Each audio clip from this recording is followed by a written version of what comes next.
Emmanuel Macron nous a promis mardi la nomination d'un nouveau Premier ministre sous 48 heures. Et ce matin, dans les colonnes de France Info, on apprenait qu'il nous préparait une surprise. C'est intéressant. En tout cas, la surprise n'est pas du côté de Michel Barnier qui, par conséquent, puisque gouvernement censuré, démissionnaire, a sans doute eu son dernier conseil des ministres hier à l'Elysée et donc, par conséquent, a eu lieu toujours hier, mais à Matignon cette fois-ci, le compte-rendu, le dernier compte-rendu de cette équipe du Conseil des ministres, du coup, à Matignon. Alors moi, je préparais un sujet pour la prochaine émission de l'UMA, vous savez, la mission Ça ira, qui aura lieu le 18 pour la deuxième édition, et j'avais des questions à poser à Maud Bréjon avant qu'elle ne parte et nous quitte, la porte-parole du gouvernement. Mais, alors qu'on attend avec impatience la surprise préparée par le président Macron, j'ai eu la mienne hier, c'est-à-dire que pour la première fois, je n'ai pas été accrédité pour pouvoir assister au compte-rendu du Conseil des ministres. Je me suis quand même présenté à Matignon et on m'a refusé l'entrée, je vous raconte ça.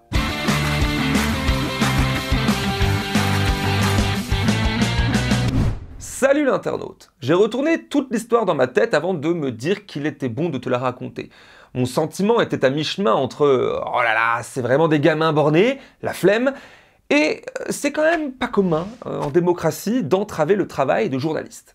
Alors, pose-toi avec moi, prends un thé ou une pina colada, si tu es comme moi dans ceux qui sont encore dans le déni de l'hiver qui nous submerge, et je m'en vais te raconter cette petite histoire qui s'est déroulée hier, mercredi 11 décembre. Cette histoire fait directement suite à la vidéo précédente, celle où je vous raconte avoir été intimidé, recadré sèchement par un conseiller de la porte-parole du gouvernement. Il est préférable, du coup, je vous conseille de la visionner en amont pour bien comprendre la suite ici. Bon, je subis donc ces attaques au compte-rendu du Conseil des ministres du mercredi 27 novembre. Le mercredi suivant, le 4 décembre, le gouvernement tombe, censuré par les élus à l'Assemblée nationale. Donc, pas de Conseil des ministres cette semaine-là. Le mercredi suivant, nous sommes donc le 11 décembre, soit hier. La veille, mardi, alors que j'étais en tournage à l'Assemblée nationale pour mon prochain sujet pour l'émission de l'UMA, je reçois un mail de l'Elysée qui m'informe, comme il en informe des tas d'autres de journalistes, qu'un conseil des ministres aura lieu ce mercredi. Le message précise, et je vous le montre, que, je cite, « une note aux rédactions vous permettant de vous accréditer au compte-rendu a été diffusée par les services du Premier ministre ». Et ce, comme c'est le cas depuis que Barnier gouverne. Car si les conseils des ministres, c'est-à-dire les réunions ministérielles quasi hebdomadaires ont toujours lieu à l'Elysée, le compte-rendu de celui-ci, donc du Conseil des ministres, lui a déménagé dans les locaux du Premier ministre, avenue de Ségur, de l'autre côté de la Seine. Ce qui complexifie la chose, je vous racontais ça la dernière fois dans la vidéo, en gros, il nous faut une seconde accréditation chaque semaine, donc de la part de Matignon en plus de celle de l'Elysée, si on veut assister aux deux endroits, mais aussi nous déplacer sur 3 km, bref, c'est relou. Mais revenons au mail. J'ai beau là fouiller ma boîte mail, je ne retrouve rien provenant de Matignon.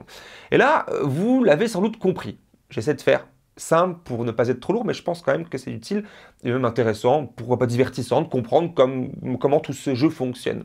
Pas de mail, ça veut dire pas de formulaire pour demander l'accréditation, donc pas d'accréditation, donc pas de possibilité de question à la porte-parole du gouvernement. C'est implacable. Alors moi, naïf ou simplement de bonne volonté, je me dis qu'ils ont du retard, ça arrive. Comme vous le voyez, je reçois tous les mails habituellement. Mais c'est vrai que depuis plusieurs jours, il y a comme un vide, un silence. Je n'ai pas prêté forcément très attention puisque, voilà, censure, etc. Alors par prudence, je décide d'envoyer un mail au service presse du Premier ministre, à Matignon, pour leur faire part du problème, que j'ai pas reçu le mail.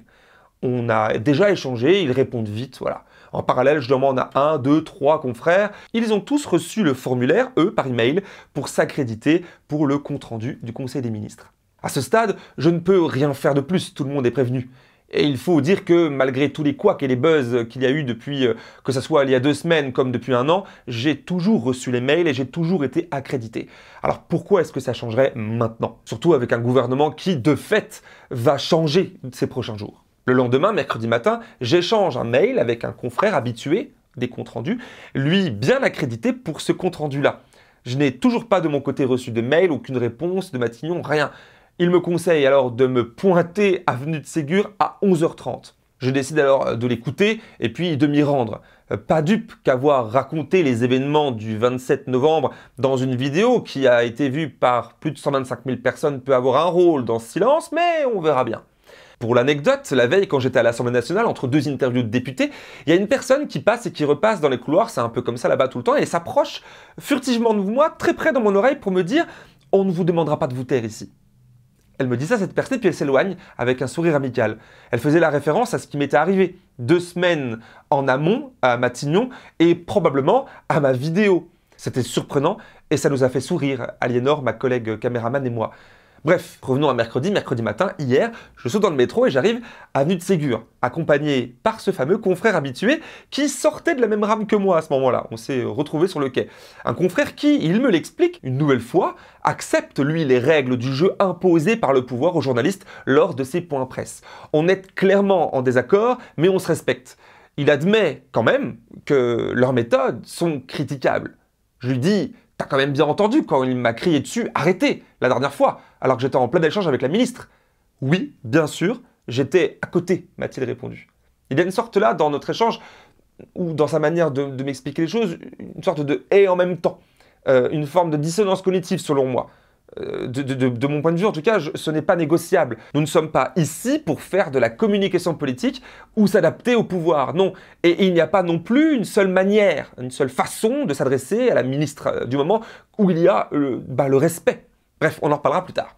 Il connaît bien le coin, lui il vient toujours en métro, moi je vais en scooter, donc je le suis, cette fois-ci où je vais en métro, aveuglément vers le lieu en question, vers Matignon. On parle, on marche, et au bout d'un moment, je jette un œil à mon smartphone et je vois qu'on s'éloigne, qu'on marche depuis 10 minutes à l'exact opposé, mais vraiment à l'opposé. Super. On rebrousse donc chemin et on arrive avec quelques minutes de retard sur le perron et un conseiller du Premier ministre nous accueille avec la sécurité et un large sourire et il nous dit « Ah messieurs, c'est trop tard !» et le poursuivre en nous expliquant que le compte-rendu a commencé, et ce avec 30 minutes d'avance. Vous n'avez pas été avisé? Eh ben non. Non, on n'a pas été avisé. Mon confrère l'a accrédité, a clairement le seum de ne pas avoir ouvert ses mails pour vérifier, mais moi, ça ne change rien puisque je n'ai pas été accrédité, donc je n'ai pas été avisé d'un changement de programme, quoi. Manifestement, tous les autres, puisque à l'intérieur, eux ont été avisés. Alors à ce conseiller du Premier ministre en face de moi, je lui explique vouloir m'adresser au secrétariat du Premier ministre pour poser une question concernant les accréditations. Alors me bloquant toujours l'accès au bâtiment physiquement, avec la sécurité à ses côtés, mais toujours avec un ton cordial, il me répond « c'est moi qui gère les accréditations ». Parfait. Parfait, je lui donc montre ma carte de presse et lui explique la situation simplement. Je n'ai pas reçu le formulaire. Là, subitement, il n'est plus très sûr de lui et bafouille un peu. Alors ça, je sais pas, c'est pas moi, par contre, ça sera peut-être la communication. C'est quoi déjà votre nom? Sanli, je lui dis. Puis il jette un œil sur son téléphone, et que j'aperçois honnêtement, on est proches, face à face. Ce que je vois sur son écran furtivement à ce moment-là, avant qu'il ne l'éteigne, me surprend. J'y crois pas trop, ça va très vite, toute la scène se passe en quelques secondes, je n'ai pas le temps de réfléchir à une réaction qu'il me dit déjà en tournant les talons « Vous m'attendez là, je vais vérifier » et puis il disparaît dans le bâtiment. La sécurité me demande alors de reculer sur le trottoir et de me mettre sur le côté. Sur mon téléphone, j'ouvre l'application Twitter. Je vais sur mon profil, je retourne l'écran comme si c'était lui qui le tenait et c'est effectivement ça. C'était mon profil Twitter que j'avais vu sur son écran. Enfin, plus précisément, un screen, une photo, une capture écran du haut de mon profil, et je me souviens même que c'était le thème sombre. Vous savez, on peut le mettre en clair, en sombre, et qu'il y avait du noir autour du screen, un peu de noir, ce qui me fait penser que c'était pas l'application, mais bien un screen, une photo. Malgré que ça a été furtif, j'ai tout de suite reconnu les couleurs, ma bannière, ma photo de profil. J'ai quand même du mal, franchement, à y croire sur le moment, mais et il est parti si vite que la seconde d'après, j'ai aussitôt regretté quelque part de ne pas avoir réagi du tac au tac. Mais en même temps, c'est pas si évident. Mais je me dis que ce n'est pas grave, je lui poserai la question frontalement dès lors qu'il ressortira. Il sera bien obligé de me répondre, et quitte à créer un malaise, tant pis. À un confrère à l'extérieur, je lui raconte ce que je viens de voir sur cet écran. Je suis encore embarrassé, un peu surpris. Il l'est lui aussi en m'entendant lui raconter ça, et me répond précisément, calmement, « Je te l'avais dit ». Je pense qu'ils ont mis un ensemble d'actions pour que tu ne puisses pas assister au compte-rendu aujourd'hui. Et puis il s'en va. Ambiance. Je me retrouve tout seul devant des gens qui entrent et qui sortent. Personne ne patiente devant Matignon normalement, tu vois. Donc j'attends 15-20 minutes dans le froid que le conseiller revienne comme prévu, et en vain. Il m'a posé un lapin. Bien sûr, j'ai tenté par tous les moyens de demander à la sécurité, d'ailleurs qui est venue me voir aussi parce que c'est pas normal qu'un mec attende devant, d'aller le chercher, de voir si... Eh ben, elle finira par me dire que tout le monde est parti et qu'il a sans doute dû sortir par derrière. Véridique. Car par devant, là où je poireautais depuis de longues minutes, eh bien j'ai vu sortir, après le compte-rendu, des confrères d'autres rédactions, et puis l'entourage de la porte-parole du gouvernement et du Premier ministre. Je tente alors l'approche, pour comprendre pourquoi je ne suis pas accrédité ce jour. C'est un conseiller proche du Premier ministre en charge directe des comptes rendus que je m'adresse alors, cordial. Il me dit ne pas comprendre pourquoi je n'ai pas reçu le formulaire. Il me dit même vous l'avez reçu en plus la dernière fois. Oui, oui en effet, et c'est bien là tout le problème parce que cette fois-ci je ne l'ai pas reçu. Je fais alors subtilement référence à ce qu'il s'est passé la dernière fois, justement, sans rien dire de plus, vraiment de manière expéditive, comme ça, une allusion furtive, et j'essaie de parler, mais il me coupe la parole, avec un regain d'énergie, là, pour le coup, rien, pas le même ton du tout, pour me dire, j'étais là, et puis me reprocher que j'avais engagé la discussion avec la porte-parole du gouvernement à ce moment-là. Rebelote, nous y revoici. Évidemment, référence à la vidéo précédente que, j'espère, vous avez vue. Alors, c'est difficile. L'exercice là de vous retranscrire un moment comme celui-ci, un échange informel sur un bout de trottoir qui se passe en moins de temps qu'il n'en faut pour le raconter, hein, puisque j'essaie de vous faire, de vous raconter une histoire, hein, de vous raconter comment ça s'est passé. Comment moi aussi je l'ai ressenti, cet échange avec quelqu'un qui change de ton et d'attitude d'une phrase à l'autre, parfois subtilement, parfois clairement. Mais il faut garder, pour lire correctement ce moment, garder en tête nos positions respectives. Cet homme fait partie, et les gens qui sont autour de lui, parce que quand je lui parle à lui, ils sont plusieurs en vérité, fait partie de l'équipe du pouvoir exécutif. Alors que moi, en face, je suis journaliste. Donc, dans le principe, je représente un contre-pouvoir. Mais le pouvoir politique, lui, a besoin des médias pour asseoir son pouvoir, justement. Je ne veux pas un cours, hein, c'est pour que vous saisissiez, j'imagine, l'ambiguïté permanente qui règne dans ces endroits. Et en général, avec moi, ça balance entre courtoisie, peut-être de façade, peut-être sincère, et coup de pression. Ça dépend des moments. Et des fois, ça va vite, le chaud, le froid dans la même minute. Hein. Alors dans l'absolu, et c'est peut-être ça aussi le drame de notre société, de notre système, il y a là rien d'exceptionnel en fait. Ça arrive tous les jours, ce genre de choses, hein, en vérité. Hein. C'est un espèce de rapport, de domination, de machin, c'est de la politique, alors que je n'en fais pas. Bref. Le chaud, le froid, comme il y a 2 semaines, où l'on a cherché à m'humilier devant l'assistance, en me recadrant sur la nature de mon travail, tout en me disant... Après coup, quelques minutes plus tard, calmement, qu'il n'y a pas de souci, oui, chacun est libre de travailler comme il l'entend, comme il le souhaite, on est libre. Et en même temps, m'avouer, juste après, ou en même temps, que mes questions sont quand même irritantes. Me voici alors là, de nouveau, devant un autre conseiller de Matignon, courtois, presque sympathique, et puis brutalement m'attaque, là encore, sur la forme de mon travail. Faut suivre. En tout cas, ça donne quelque chose d'ambivalent, du genre... Il me dit, vous n'avez pas reçu le formulaire? Je vais voir ce que je peux faire. Mais vous avez quand même engagé la discussion avec la porte-parole du gouvernement la dernière fois. C'est pas quelque chose qui se... Mais pour le coup, pas de souci, voilà. Mais j'ai revu la séquence filmée et vous avez quand même parlé vachement longtemps, hein, là, alors que les autres... Je vous traduis? Je crois que oui. Hein. Me reprocher d'avoir engagé la discussion avec la porte-parole du gouvernement, c'est en réalité me reprocher de faire des relances. Poser une question, la réponse, tac, et rebondir et relancer pour obtenir des réponses. Eux, qui ont un objectif de communication politique, préféreraient, évidemment, c'est normal, que je pose une question et que je me contente de la réponse, même si celle-ci use de langue de bois ou de mensonge, et me rassoit. Mais mon objectif à moi n'est pas le même que le leur. Je ne suis pas communicant, je ne suis pas politique, je suis journaliste.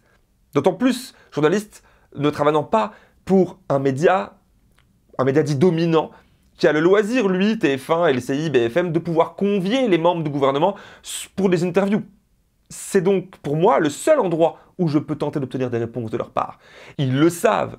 Et ce conseiller de Matignon avec lequel je discute sur ce trottoir le sait. C'est pour ça qu'il me fait le reproche d'engager la discussion, mais tout de suite après, de préciser, pour le coup, pas de souci. Parce qu'il sait que c'est dissonant, c'est plein de contradictions. Et qu'il va directement sur le terrain du timing pour me reprocher de parler beaucoup. Oui, mais à culpa, parfois je donne quelques mots de contexte. Je peux aussi galérer un peu à formuler ma question, mais qui ne le ferait pas quand on lui gueule dessus depuis la salle derrière de s'arrêter de parler, hein. Moi, je pose mes questions, quoi. en gros, je fais mon travail. Et alors à ça, à son reproche, que je parlerai beaucoup, hein, qu'il a revu la séquence filmée, je lui rétorque dans un sourire que s'il l'a revu, sa séquence filmée, la séquence là, et comme il me le dit, eh bien, qu'il aille compter le temps de parole de mon confrère de LCI TF1 juste avant moi ce jour-là. Il a relancé la ministre pendant plus de 5 minutes, soit plus longuement que moi après lui. Ce n'est pas donc, et je lui dis, là-dessus que vous allez pouvoir m'attaquer. Ce n'est donc pas le sujet. Et là, il bafouille un peu en me répondant, moi, en tout cas, ce que je vois, c'est qu'il y a des relances, et puis le ton. Gros blanc. Je me souviens parfaitement de ce blanc. Parce qu'il n'a en fait rien de possible à me reprocher. Les relances, c'est mon métier. Et tout le monde le fait. Le ton, là, on se rapproche de quelque chose qui se rapproche de la vérité, mais il est périlleux de me reprocher le ton. Il est périlleux de reprocher le ton d'un journaliste. Vous m'avez vu faire. Tout est en ligne. Quel est le problème avec mon ton? Suis-je malpoli? Agressif? Rien de tout ça. Alors il s'arrête, il le sait, et il marque un gros blanc, car en vérité, comme je vous le racontais dans la vidéo précédente, et même en février dernier, en mars, ce n'est rien d'autre que la teneur des questions et de l'insistance face à la langue de bois. Bref, ce que je pense être simplement faire mon travail de journaliste, qui leur pose véritablement problème. Et il est fort difficile de me formuler ça clairement sans passer pour de gros autoritaires anti-liberté de la presse. Donc, je le mouche en 2 secondes et il finit par m'expédier de nouveau subitement sympa, cordial, en me demandant de lui envoyer un SMS avec mon mail pour qu'il puisse vérifier je ne sais pas trop quoi, si mon mail est bien dans la base de données, mais alors qu'il a toujours été dans la base de données. Hein. S'il n'y a pas eu un bug, un trou dans la raquette, me dit-il d'ailleurs à ce moment-là, pour justifier le fait que je n'ai pas reçu de mail cette fois-ci. Mais vous êtes libre de nous croire ou pas, hein, me dit-il, face là à ma moue à peine cachée. Voilà, je veux bien croire au bug malheureux. Il insiste même en me disant que des confrères du Figaro et de Quotidien n'auraient pas eu le mail non plus aujourd'hui, mais ont quand même été accrédités. Moi, on n'a pas répondu à mon mail signalant le même problème. Pourquoi ? Et puis, si ce n'était qu'un bug malheureux, pourquoi revenir avec précision et fort intérêt, là, subitement, sur la nature même de mon travail d'il y a 2 semaines? Pourquoi avoir revisionné la séquence et me le dire, visiblement encore très fraîche dans son esprit? Pourquoi insister sur un reproche qui ne tient pas? Je ne veux pas dramatiser, je vous raconte l'histoire, voilà, mais tout pense à penser qu'il y a un lien. Et puis, avoir vu mon profil Twitter sur le portable de son collègue, là, évaporé dans le bâtiment, ajoute de l'eau au moulin. Alors, moi, dans ce type de situation délicate, j'ai toujours et naturellement une attitude circonspecte. Je peux avoir une moue provocante, je peux voilà, appuyer sur le... Mais j'ai toujours cette attitude circonspecte, c'est-à-dire que j'essaie de peser soigneusement chaque mot, chaque geste, parce que je suis là pour obtenir des réponses. Je suis là, je suis journaliste, là pour faire mon travail. Alors que si je viendrais à foncer dans l'art, à dire, à faire mon scandale, ce qui n'est pas du tout ma nature de le faire, dans ces moments-là, je n'obtiendrai rien du tout. Je ne suis pas militant, je ne suis pas politique, même si en face, certaines aiment me voir comme ça parce que, sans doute, là c'est ma lecture des choses, mais parce que je ne suis pas de leur bord politique, que je suis plutôt à gauche, et que de fait, ces personnes sont plutôt à droite, qu'elles soient du côté du pouvoir ou du côté de certains confrères de grands médias. Et puis c'est vrai que dans ce milieu, il y a une certaine porosité entre ces mondes. Hein. Mais là, me concernant, il se trompe. Je ne fais que poser des questions et chercher des réponses, dans le respect, sans volonté de conflit ouvert, rien de personnel. C'est comme ça que je fonctionne. Alors le conseiller du Premier ministre avec qui je parle depuis tout à l'heure me promet de me faire un retour tout à l'heure dès qu'il rentre par SMS. Je lui redemande, il me dit oui, oui. Il me tend la main pour serrer la mienne, ses 2 collègues présents aussi, puis moi je tourne les talons pour me diriger vers le métro, tandis qu'eux, ils montent dans un van noir aux vitres teintées. Ai-je reçu un retour par SMS? Non. Entre ça et son collègue qui n'est jamais ressorti du bâtiment, difficile de ne pas se sentir pris pour un jambon, clairement. Un autre confrère d'un grand média, surpris de me voir à l'extérieur un peu plus tôt, pendant les 20 minutes d'attente là, et surpris de ce que je lui raconte, me dit en gros que bon, le gouvernement censuré ce sera sans doute plus les mêmes la semaine prochaine. Et que donc il n'est pas nécessaire, enfin il ne sert à rien de creuser un peu plus sur tout ça, et il n'a pas tort. Alors pourquoi ai-je quand même pris le temps et la décision de vous raconter cette histoire ? Déjà, parce qu'elle fait suite à ce qu'on s'était raconté il y a 2 semaines. Et puis aussi pour plusieurs raisons. Parce que dans l'absolu, je pense que c'est un peu utile de vous raconter, de vous donner à voir les coulisses, à comprendre comment tout se goupille en dehors des caméras et loin des micros. Ça démystifie, je pense aussi, ce monde de pouvoir entre le pouvoir politique et le pouvoir médiatique. Ça nous donne aussi à nous rappeler que ce sont des humains qui font vivre tout ça. Faillibles, fourbes, parfois sincère aussi. Vraiment, mon message n'est pas du tout, mais j'insiste, pas du tout le tous pourri. Non, c'est plus complexe que ça. Mais aussi, une des raisons, c'est parce que on va vers un nouveau gouvernement et que j'ai pu noter qu'entre celui de Barnier, celui avant celui d'Attal, celui de Borne, eh bien, les relations entre pouvoir politique et médias étaient similaires, pas identiques. Car encore une fois, ça diffère selon les humains, les humaines aux manettes, ou les sensibilités de chacun. Mais qu'il y a quand même un gros problème de fond dans l'exercice du pouvoir politique et du pouvoir médiatique, qui mine clairement la démocratie dans ce pays. Sans doute que j'enfonce des portes ouvertes, mais il est important de le redire, de le ressasser à chaque occasion qui se présente comme cette occasion-là. Alors moi, sur le moment, pour finir l'histoire, je suis reparti bredouille, évidemment, vous l'avez compris, et j'attends toujours la réponse au mail envoyé à Matignon mardi, le retour promis par le conseiller par SMS, bref. Je l'ai même d'ailleurs relancé par SMS. Autant il avait accusé réception du premier, quelques minutes après avoir tourné les talons direction le métro, autant le second, il ne l'a même pas ouvert. C'est cohérent finalement, ces gens détestent les relances des journalistes têtus. Voilà, j'espère que cette vidéo vous aura plu ou servi quelque part, vous me direz en commentaire. Moi, vous savez, je suis de mon côté redevenu indépendant, journaliste indépendant, pigiste, on appelle ça dans le métier, en quittant mon CDI aux médias.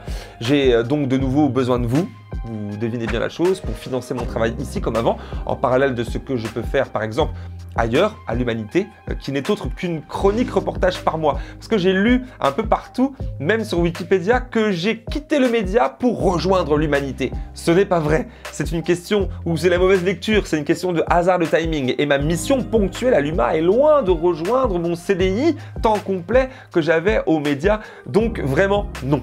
La vérité, c'est que j'ai quitté le média pour rejoindre la précarité des journalistes pigistes. C'est plutôt ça la vérité.